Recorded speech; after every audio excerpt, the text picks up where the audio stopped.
হবে।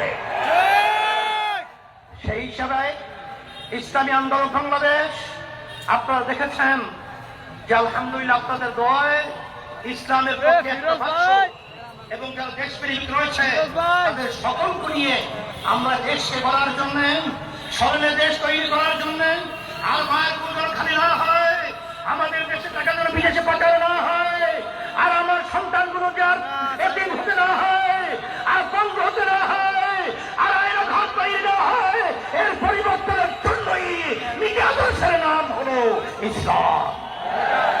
আর পিয়ার পদ্ধতি নির্বাচন আপনারা শুনেছেন যে এর মাধ্যমেই বাস্তবতা হলো প্রতিটা ভোটারের ভোটের মূল্যায়ন হবে।